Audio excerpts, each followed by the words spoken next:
Hello students, आपका मेरे channel विकास education point पर स्वागत है। विद्यार्थियों, आज मैं आपको शिक्षा निदेशालय राष्ट्रीय राजधानी क्षेत्र दिल्ली द्वारा दी जाने वाली क्लास 9th के सामाजिक विज्ञान विषय से इतिहास से वर्कशीट या कार्यपत्रक 54 का अध्ययन करेंगे। विद्यार्थियों, यह कार्यपत्रक 29 दिसंबर 2021 की है।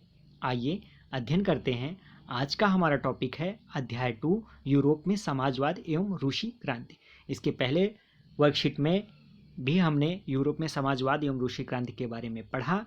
आइए उसके आगे देखते हैं बच्चों। स्टालिनवाद और सामूहिकीकरण। विद्यार्थियों, लेनिन के बाद शासन करने वाले स्टालिन ने कम्युनिस्ट विचारों को और अधिक शक्ति से लागू किया। विनाशकारी अकाल के कारण 1927 के बाद अनाज की नियंत्रित कीमतों को लेकर किसानों और सरकारों के बीच टकराव हुआ। 1928 में पार्टी के सदस्यों ने अनाज उत्पादक क्षेत्रों का दौरा किया, जबरन किसानों से अनाज खरीदा और कुलकों या संपन्न किसानों पर छापा मारा। आधुनिक खेतों को विकसित करने और उन पर मशीनों की सहायता से औद्योगिक खेती करने के लिए कुलकों का सफाया करना, किसानों से जमीन छीनना और राज्य नियंत्रित बड़े खेतों की स्थापना करना आवश्यक था। 1929 से पार्टी ने सभी किसानों को सामूहिक खेतों कोलखोज में खेती करने का आदेश जारी कर दिया। अधिकांश भूमि और उपकरणों को सामूहिक खेती के स्वामित्व में स्थानांतरित कर दिया गया। किसान सामूहिक जमीनों पर काम करते थे और कोलखोज से के लाभ को सभी किसानों में बांट दिया जाता था। क्रोधित किसानों ने सरकार का विरोध किया और मवेशियों को नष्ट करना शुरू कर दिया। जो लोग सामूहिकीकरण का विरोध करते थे उन्हें कड़ी सजा दी जाती थी। कई लोगों को निर्वासन या देश निकाला दे दिया गया था। पार्टी के भीतर कई लोगों ने नियोजित अर्थव्यवस्था के तहत औद्योगिक उत्पादन में भ्रम और सामूहिकीकरण के परिणामों की आलोचना की। स्टालिन और उसके हमदर्दों ने इस आलोचकों पर समाजवाद के खिलाफ साजिश के आरोप लगाया और उन्हें कड़ी सजा दी। विद्यार्थियों, आइए अब हम रूसी क्रांति के बारे में पढ़ते हैं। रूसी क्रांति द्वारा मेहनतकशों के राज्य की संभावना का स्पष्ट उदाहरण दिया गया था।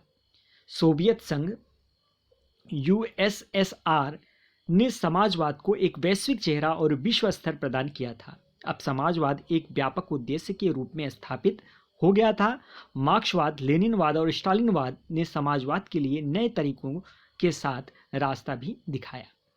विद्यार्थियों, हमारे संविधान में भी समाजवाद लाने का निर्णय का वर्णन किया गया है।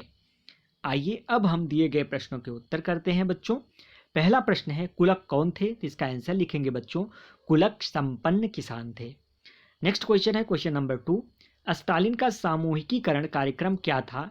इसे रूस में क्यों लागू किया गया? तो इसको हम लिखेंगे बच्चों, आधुनिक खेतों को विकसित करने और उन पर मशीनों की सहायता से औद्योगिक खेती करने की, कुलकों का सफाया करना और किसानों से जमीन छीनना और राज्य नियंत्रित बड़े खेतों की स्थापना करने के लिए सामूहिकीकरण आवश्यक था। इससे रूस के कृषि में जो है क्रांतिकारी परिवर्तन हुआ। तो इस प्रकार से क्वेश्चन नंबर 2 का आंसर लिखेंगे बच्चों हम। एंड नेक्स्ट क्वेश्चन है बच्चों क्वेश्चन नंबर 3, रूसी क्रांति के वैश्विक प्रभाव का वर्णन कीजिए। तो इसका आंसर हम यहाँ नीचे देखिए बच्चों, यहाँ पर है, इसको लिखेंगे, रूसी क्रांति का प्रभाव। रूसी क्रांति द्वारा मेहनतकशों के राज्य की संभावना का स्पष्ट उदाहरण दिया गया। सोवियत संघ यूएसएसआर ने समाजवाद को वैश्विक चेहरा और विश्व स्तर प्रदान किया। अब समाजवाद एक व्यापक उद्देश्य के रूप में स्थापित हो गया था। मार्क्सवाद, लेनिनवाद और स्टालिनवाद ने समाज के लिए नए तरीकों के साथ रास्ता भी दिखाया। हमारे संविधान में भी समाजवाद लाने का वर्णन किया गया है। तो इस प्रकार से बच्चों प्रश्नों के आंसर कर लेने हैं हमें। यह था आज का हमारा कार्यपत्रक बच्चों। कोविड-19 जैसे महामारी से सुरक्षित रहने के लिए हमें 2 गज अथवा 6 फीट की शारीरिक दूरी का पालन करना चाहिए। धन्यवाद।